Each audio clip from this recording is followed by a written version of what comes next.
وأحسن منك لم تر قط عيني وأجمل منك لم تلد النساء خلقت مبرأ من كل عيب خلقت مبرأ من كل عيب كأنك قد خلقت كما تشاء. كتاب أنزلناه إليك مبارك ليدبروا آياته وليتذكر أولو الألباب. یہ کتاب برکت والی ہے جسے ہم نے آپ کی طرف نازل فرمایا ہے تاکہ دانش مند لوگ اس کی آیتوں میں غور و فکر کریں اور نصیحت حاصل کریں. اللہم صلی علی سیدنا محمد وعلی آل سیدنا محمد بعدد کل ذرۃ مئۃ الف الف مرۃ. سامعین و ناظرین کرام، السلام علیکم ورحمۃ اللہ وبرکاتہ. سامعین کرام، سورہ فرقان درس نمبر 1670 آیت نمبر 30 سے 33.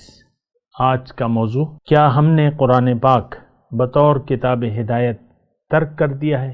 اس کے ساتھ آج کے سبق کا آغاز کرتے ہیں. سب سے پہلے گزشتہ سبق کا اعادہ ہوگا.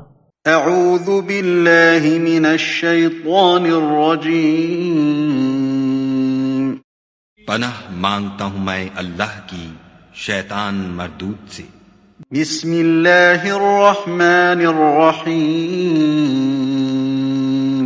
شروع اللہ کے نام سے جو بڑا مہربان نہایت رحم والا ہے. وَيَوْمَ يَعَضُّ الظَّالِمُ عَلَى يَدَيْهِ يَقُولُ يَا لَيْتَنِي اتَّخَذْتُ مَعَ الرَّسُولِ سَبِيلًا. اور جس دن ناعاقبت اندیش ظالم اپنے ہاتھ کاٹ کاٹ کھائے گا اور کہے گا کہ اے کاش میں نے پیغمبر کے ساتھ رستہ اختیار کیا ہوتا. یا ویلتا لیتنی لم اتخذ فلانا خلیلا. ہائے شامت، کاش میں نے فلاں شخص کو دوست نہ بنایا ہوتا. لقد اضلنی عن الذکر بعد اذ جاءنی وکان الشیطان للانسان خذولا.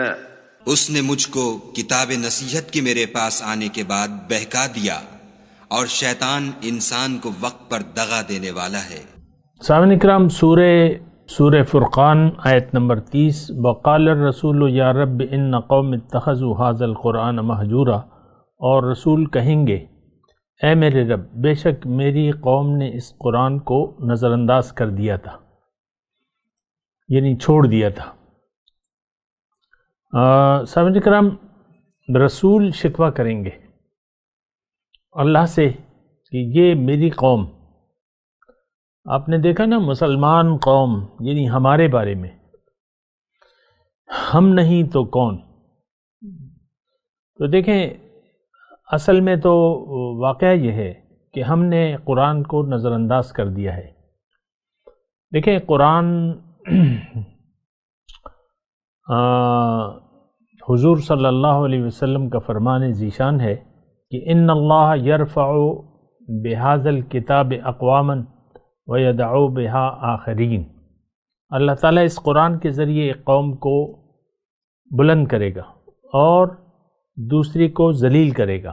یعنی جو قبول کر لے گا وہ بلند ہو جائے گا، اور یعنی اللہ کے حساب سے اللہ تعالیٰ ان کو، یعنی اس جماعت کو دنیا میں اقتدار عطا فرمائیں گے. جیسے کہ وہ آیت میں ہے نا کہ وَلَقَدْ كَتَبْنَا فِي الزَّبُورِ مِن بَعْدِ الذِّكْرِ أَنَّ الْأَرْضَ يَرِثُهَا عِبَادِيَ الصَّالِحُونَ يَا وَعَدَ اللَّهُ الَّذِينَ آمَنُوا مِنكُمْ لَيَسْتَخْلِفَنَّهُمْ فِي الْأَرْضِ كَمَا اسْتَخْلَفَ الَّذِينَ مِن قَبْلِهِمْ وَلَيُمَكِّنَنَّهُمْ دِينَهُمُ الَّذِي ارْتَضَىٰ لَهُمْ وَلَيُبَدِّلَنَّهُمْ مِن بَعْدِ خَوْفِهِمْ أَمْنًا. بہرحال دیکھیں، قرآن، بات تو ساری قرآن کی ہے، اور ہدایت تو قرآن ہے، باقی گمراہی ہے.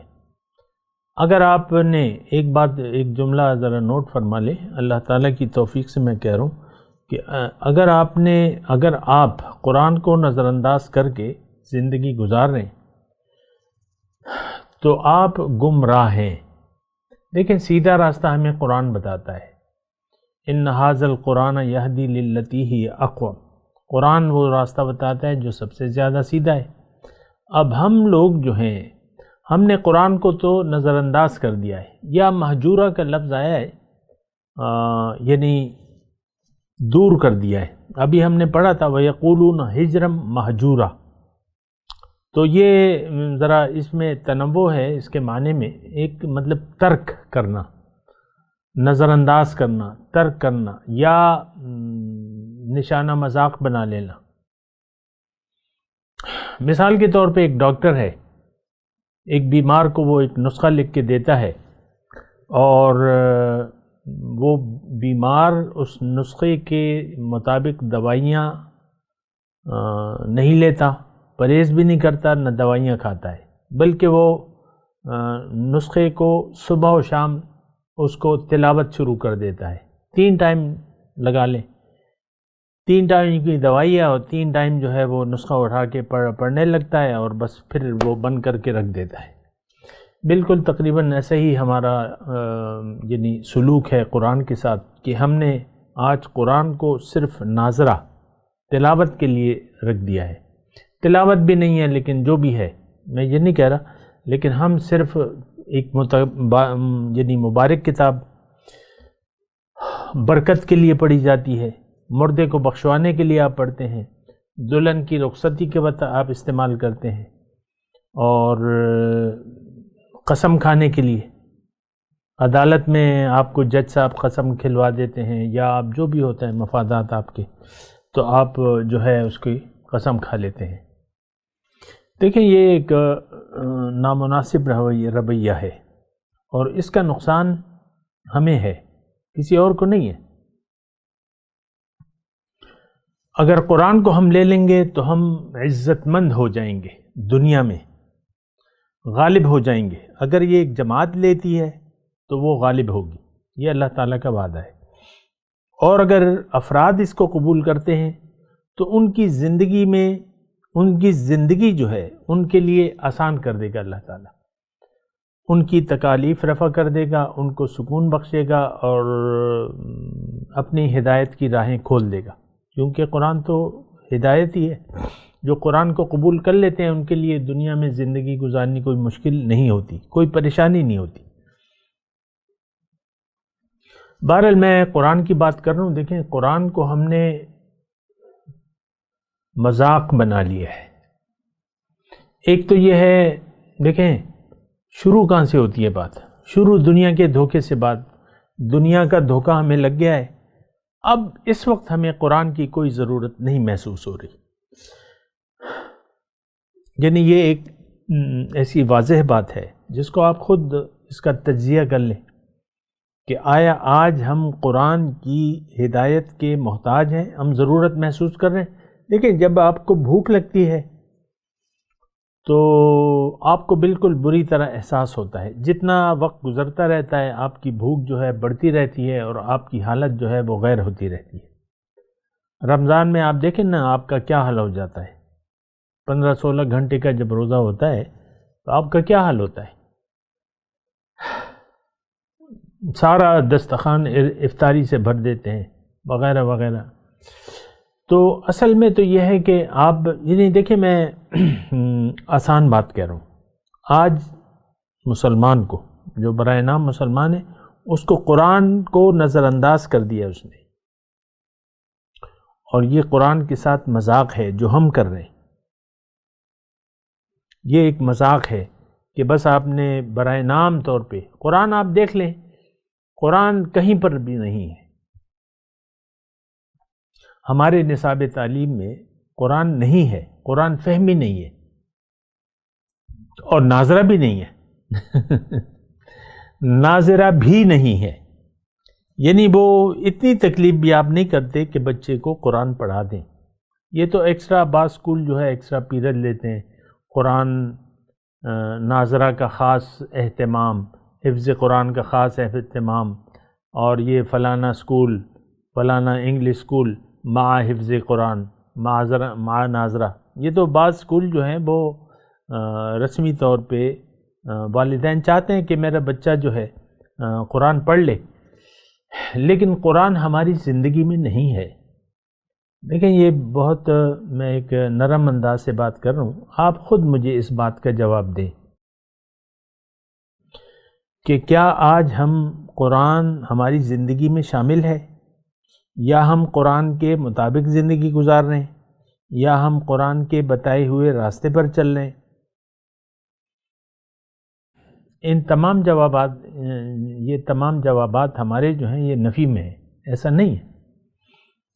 اچھا، جس میں ایک اور بات پہ ذرا تھوڑا سا غور کریں، قرآن کی ضرورت کس کو ہے؟ جس کی منزل اللہ ہو، جس کو سیدھا راستہ چاہیے، اس کو قرآن کی ضرورت ہے، کیونکہ قرآن میں آیت ہے، میں اکثر آپ کو سناتا رہتا ہوں کہ ان ھذا القرآن یہدی للتی ہی اقوم۔ قرآن انسان کو وہ راستہ بتاتا ہے جو سب سے زیادہ سیدھا ہے، اور سیدھا راستہ اللہ کا راستہ ہے، صراط مستقیم۔ پھر پیغمبر جو ہے وہ سیدھے راستے کی طرف ہدایت دیتے ہیں، وَإِنَّكَ لَتَهْدِي إِلَىٰ صِرَاطٍ مُسْتَقِيمٍ صِرَاطِ اللَّهِ الَّذِي لَهُ مَا فِي السَّمَاوَاتِ وَالْأَرْضِ۔ اب دیکھیں، بہرحال میں اپنے مضمون کی طرف آتا ہوں۔ یہ رسول جو ہے شکوہ کریں گے کس کے بارے میں؟ ہمارے بارے میں، کہ یہ کیسی قوم ہے، اس نے تو قرآن کو چھوڑ دیا تھا۔ یعنی قرآن، اسلام کیا ہے؟ قرآن ہے، اور اس کا عملی طریقہ حضور صلی اللہ علیہ وسلم کی زندگی ہے۔ یہ سب ایک چیز ہے، اصل میں تو ہدایت قرآن ہے، پھر نبی صلی اللہ علیہ وسلم قرآن کی وضاحت کرنے والے اور اس پہ عمل کر کے ہمیں دکھانے والے ہیں، ایک نمونہ دکھانے والے ہیں۔ حضور صلی اللہ علیہ وسلم کا عمل قرآن ہے، قرآن حضور صلی اللہ علیہ وسلم کا عمل ہے، بات ایک ہی ہے۔ اور وہ آپ کو میں واقعہ سناتا ہوں نا، امی عائشہ کا، ان کے پاس ایک شخص تشریف لائے، انہوں نے پوچھا ان سے کہ امی جان یہ بتائیں کہ کیف کان خلق رسول اللہ صلی اللہ علیہ وسلم۔ تو امی جان نے واپس اس سے سوال کیا کہ تم نے قرآن نہیں پڑھا ہے؟ سائل پڑھا ہے، کان خلقہ القرآن، ان کا اخلاق قرآن تھے۔ میں صرف آپ کو اس بات کی طرف توجہ دلا رہا ہوں، یا تو آپ یہ کہہ سکتے ہیں کہ میں قرآن خاموش کتاب ہے اور میں ایک بولتی ہوئی کتاب ہوں، یعنی قرآن کو اگر عمل میں لایا جائے تو اس کو مومن کا ایک کردار کہہ سکتے ہیں، مومنانہ کردار۔ حضور صلی اللہ علیہ وسلم کا کردار قرآن تھا، مومن کا کردار قرآن ہونا چاہیے۔ اگر آپ یہ دعویٰ کرتے ہیں اور کر رہے ہیں کہ مجھے قرآن سے ملا کر دیکھ لو، کوئی بھی فرق نہیں نظر آئے گا، میں بولتا ہوا قرآن ہوں، تو پھر میں آپ سے مخاطب نہیں ہوں، میں ان لوگوں سے مخاطب ہوں جو قرآن کو جھٹلا رہے ہیں، جنہوں نے قرآن کو چھوڑ دیا ہے اور قرآن کو نشان مذاق بنا لیا ہے۔ دیکھیں یہ بڑی اہم بات ہے، آج کا مسلمان ذلیل ہے اور خوار ہے، کیونکہ یہ شیطان کے نقش قدم پر چل رہا ہے، رسول کے نقش قدم پر یہ چلنا نہیں چاہتا۔ یہ شیطان کے، اور شیطان گزشتہ آیت میں ہم نے پڑھا تھا نا، وَكَانَ الشَّيْطَانُ لِلْإِنسَانِ خَذُولًا، شیطان تو انسان کو رسوا کرنے والا ہے ہی۔ اس وقت مسلمان قوم من حیث القوم رسوا ہے، ذلیل ہے، مغلوب ہے۔ یہ الفاظ آپ یہ دیکھیں، آپ کو تعجب نہیں ہو رہا ان الفاظ پہ کہ آج کا مسلمان ذلیل ہے، رسوا ہے، خوار ہے اور مغلوب ہے، یہ غالب نہیں ہے۔ غالب تو آج دیکھ لیں، چائنا جو منکر خدا ہے، جو منکر دین ہے، وہ غالب ہونے جا رہا ہے۔ امریکہ کو وہ طاقت میں چیلنج کر رہا ہے، یہ آپ کو معلوم ہونا چاہیے۔ اور امریکہ، اس کے بعد چائنا، یہ نمبر ہیں، یہ دنیا میں غالب قومیں ہیں۔ اور مسلمان کس نمی پرست کہ بھیا کیستی، کوئی نہیں پوچھتا مسلمان ہے کیا چیز۔ ہر جگہ دیکھیں باطل کا غلبہ ہے، اور امریکہ اور چائنا یہ چھا رہے ہیں، چھا گئے ہیں۔ بلکہ امریکہ کی مرضی ہے کہ کس پر کتنی پابندیاں میں لگاؤں، کس پر میں حملہ کروں۔ افغانستان میں 20 سال گزار کے چلا گیا، عراق میں گیا، عراق پر حملہ کر دیا، اور جہاں بھی اس کا جی آتا ہے وہ حملہ کر دیتا ہے۔ تو یعنی آپ دیکھ لیں، یعنی وہ غالب ہے۔ آپ اسے سپر طاقت کہتے ہیں، سپر پاور آپ کہتے ہیں نا۔ خیر، مطلب میں تو یہی کہہ رہا ہوں کہ اس وقت جو ہے باطل غالب ہے، اور اسلام چونکہ جماعت، مسلمانوں کی کوئی جماعت نہیں ہے، اس لیے نام و نشان نہیں ہے ہمارا۔ مسلمان کا اس وقت یعنی جماعت کے حساب سے نام و نشان دنیا میں نہیں ہے، یہ بات سوچ لیں آپ۔ کوئی ایک ملک ایسا نہیں بتا سکتے آپ مجھے کہ وہاں پر قرآن کا نظام ہو، اللہ کا حکم ہو۔ اور ہماری دیکھیں یہ ڈیوٹی بھی ہے کہ اسلام کو ہم نے غالب کرنا ہے، کیونکہ حضور صلی اللہ علیہ وسلم کی بعثت کا مقصد یہ تھا لِيُظْهِرَهُ عَلَى الدِّينِ كُلِّهِ، تاکہ تمام ادیان باطل پر اس کو غالب کر دے۔ وَالَّذِي أَرْسَلَ رَسُولَهُ بِالْهُدَى وَدِينِ الْحَقِّ لِيُظْهِرَهُ عَلَى الدِّينِ كُلِّهِ وَلَوْ كَرِهَ الْمُشْرِكُونَ وَلَوْ كَرِهَ الْكَافِرُونَ۔ تو اللہ تعالیٰ تو یہ چاہتا ہے، لیکن ہم نہیں چاہتے۔ ایک تو دیکھیں، ہم اسلام ہمیں پسند نہیں ہے۔ کیوں؟ کہ اللہ ہماری منزل نہیں ہے۔ اسلام کی ضرورت تو ان لوگوں کے ہے جو کہ طالبان مولا ہیں، جو دنیا کی زندگی کے مقابلے میں آخرت کو پسند کرتے ہیں، آخرت سے محبت کرتے ہیں، آخرت کے لیے جینا چاہتے ہیں۔ لیکن ہم تو ایسے نہیں ہیں۔ ہمارا دیکھیں، ایک بات میں کہہ رہا ہوں، اس کو نوٹ کریں، ہمارا جینا مرنا ظاہر کے لیے ہے۔ ہم نے لبیک کہا ہے دنیا کو، اور ساری کوششیں ہماری دنیا کے لیے وقف ہیں۔ آج آپ مطلب یہ مطالعہ کریں نا، ایک تجزیہ کریں، ایک سروے کریں۔ فَأَعْرِضْ عَمَّنْ تَوَلَّى عَنْ ذِكْرِنَا وَلَمْ يُرِدْ إِلَّا الْحَيَاةَ الدُّنْيَا۔ اے نبی، اس شخص سے اپنا رخ انور پھیر لیجئے، رحمت کی نظر ہٹا لیجئے جو پھر گیا میری یاد سے، اب یہ نہیں چاہتا صرف دنیا ہی کی زندگی، اور اس کا مبلغ علم یہی ہے۔ دیکھیں، میں اپنے مضمون کی طرف آتا ہوں۔ وقال الرسول یا رب ان قوم اتخذوا هذا القرآن مہجورا۔ اچھا، اب تھوڑا سا اگر آپ غور کریں سیاق اور سباق، اگلی آیت کی طرف میں جاتا ہوں۔ وَكَذَلِكَ جَعَلْنَا لِكُلِّ نَبِيٍّ عَدُوًّا مِّنَ الْمُجْرِمِينَ، اور ہم اسی طرح مجرموں کو نبی کا دشمن بناتے رہے ہیں۔ وَكَفَى بِرَبِّكَ هَادِيًا وَنَصِيرًا، اور اللہ تعالیٰ ہدایت کرنے اور مدد کرنے کے لیے کافی ہے۔ وَقَالَ الَّذِينَ كَفَرُوا، اور کافر کے کہتے ہیں لولا نزل علیہ القرآن جملۃ واحدہ، کہ ان پر یکبارگی قرآن کیوں نہیں نازل کیا گیا۔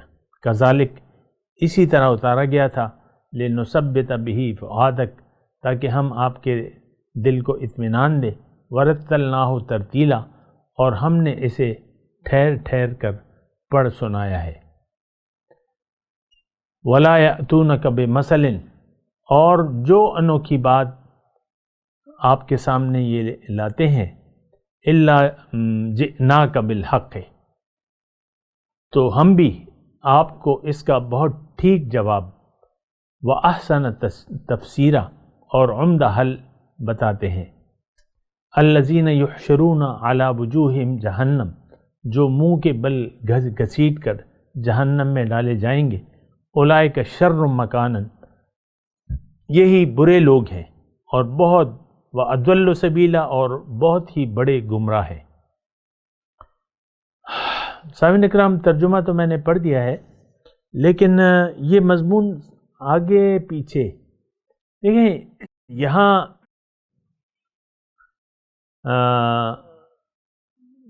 اس آیت کو، یعنی جو ہم آیت پڑھ رہے ہیں، وقال الرسول یا رب ان قوم اتخذوا هذا القرآن مہجورا، یہ تو میں نے آپ کو بتا دیا، لیکن اب جو مسئلہ ہے وہ دوسرا ہے کہ جب حق آتا ہے تو باطل اس کی مخالفت میں اٹھ کھڑا ہوتا ہے۔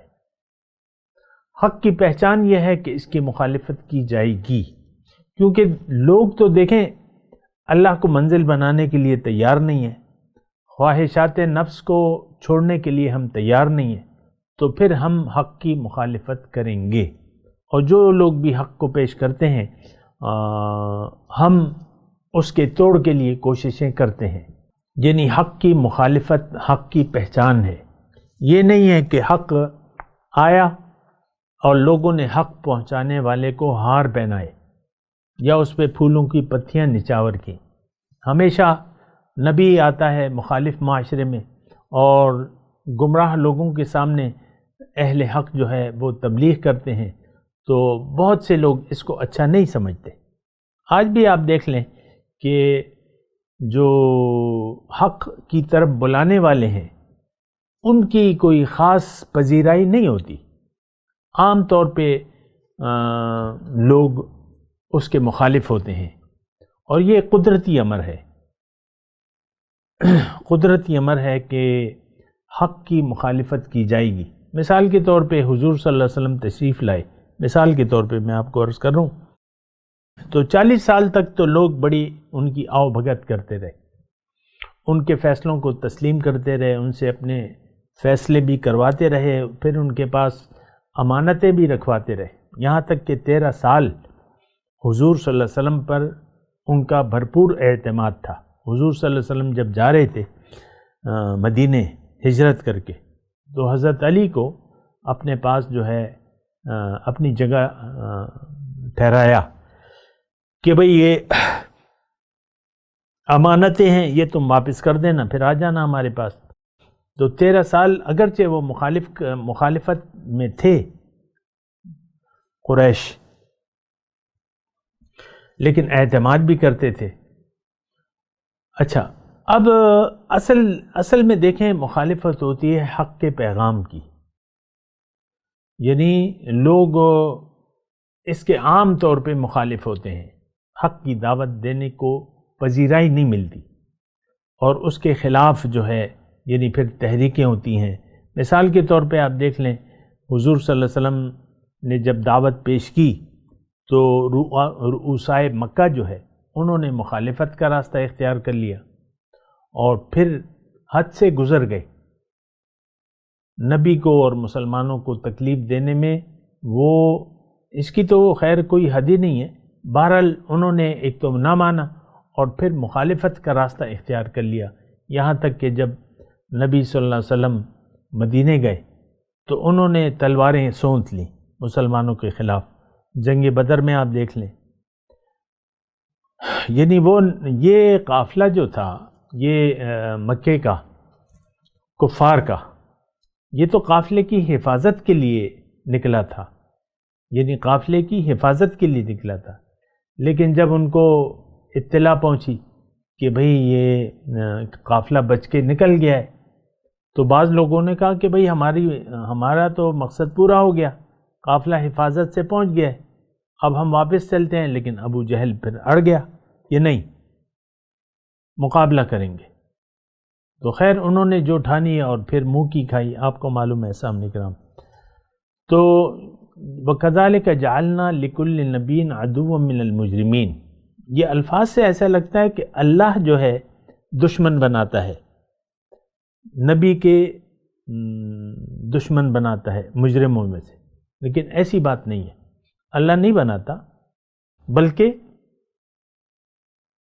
یہ قدرتی طور پہ یعنی قدرتی امر ہے کہ داعی جو ہے، چاہے پیغمبر ہو چاہے نائب پیغمبر ہو، جب داعی دعوت دیتا ہے اور اصلاح معاشرہ کا کام شروع کرتا ہے اور لوگوں کو باطل کی پیروی سے روکتا ہے، تو جو لوگ باطل کے سردار ہیں،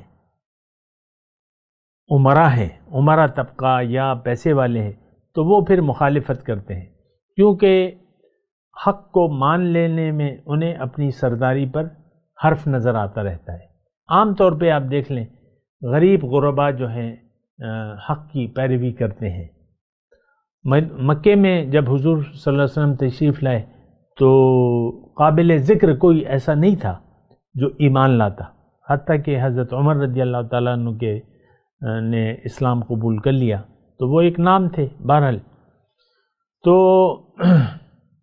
وَكَذَلِكَ جَعَلْنَا لِكُلِّ نَبِيٍّ عَدُوًّا مِّنَ الْمُجْرِمِينَ وَكَفَىٰ بِرَبِّكَ هَادِيًا وَنَصِيرًا، یعنی اس میں دیکھیں نبی کو اور نبی کے نائبین کو، یعنی قیامت تک جو اہل حق ہیں اور اللہ کی طرف دعوت دینے والے ہیں، ان کو اللہ تعالیٰ یہ فرما رہا ہے کہ دیکھو تم اگر دعوت دو گے تو تمہاری مخالفت ہوگی، مجرمانہ ذہنیت والے لوگ تمہاری مخالفت کریں گے، لیکن تم نے گھبرانا نہیں ہے اور حوصلہ نہیں ہارنا، کیونکہ میں تمہارے ساتھ ہوں۔ وَكَفَىٰ بِرَبِّكَ هَادِيًا وَنَصِيرًا، اور ہدایت کفا بربک ہادیاً، یعنی آپ کو ہدایت ملتی رہے گی اور آپ کو مدد ملتی رہے گی۔ مختصر بات۔ وقال الذین کفروا لولا نزل علیہ القرآن جملۃ واحدہ، اب یہ ایک اور اعتراض تھا۔ اصل میں تو دیکھیں ہم نے بھی حق سے انکار کر لیا ہے اور حق پر عمل نہ کرنے کے مختلف بہانے تراشتے رہتے ہیں، اسی طرح وہاں کے جو کافر تھے، یہ سورت جو ہے مکی ہے، تو کافر جو ہے انہوں نے یہ ایک رویہ اختیار کر لیا تھا، اعتراض برائے اعتراض۔ قرآن تو ہدایت ہے، اب چاہے یہ ایک بارگی آئے یا آہستہ آہستہ آئے، تو آپ نے تو یعنی طالب حق نے تو ہدایت لینی ہے، اس سے کوئی فرق نہیں پڑتا۔ جیسے کہ آج ہمارے پاس قرآن جو ہے مکمل کتاب کی صورت میں ہے اور یہ ایک پورا پروگرام ہمیں دیتا ہے، تو ہمیں کوئی مسئلہ نہیں ہے۔ لیکن اس وقت جب قرآن نازل ہو رہا تھا تو وہ یعنی جب ضرورت پڑتی، اب یہ 23 سال کے عرصے میں یعنی اللہ تعالیٰ نے جو بنیادی مضامین ہیں وہ آہستہ آہستہ بیان کیے ہیں، ظاہر ہے، اور مختلف طرق سے، مختلف طریقوں سے اللہ تعالیٰ نے صرفنا الآیات، بار بار ایک بات سمجھانے کے لیے بار بار ایک بات کی ہے اللہ تعالیٰ نے، تو اس کا مقصد یہ ہوتا ہے کہ یہ لوگ سمجھ جائیں۔ اور ایک ساتھ نازل کرنا اللہ تعالیٰ کے لیے تو کوئی مشکل نہیں تھا، لیکن قرآن آہستہ آہستہ تدریجاً نازل ہوا ہے۔ اس وقت جو ہے مکمل ضلالت تھی، یعنی گمراہی تھی اور تاریکی کا دور تھا، تو آہستہ آہستہ ایک ایک کر کے جو ہے وہ قرآن نازل ہوا ہے۔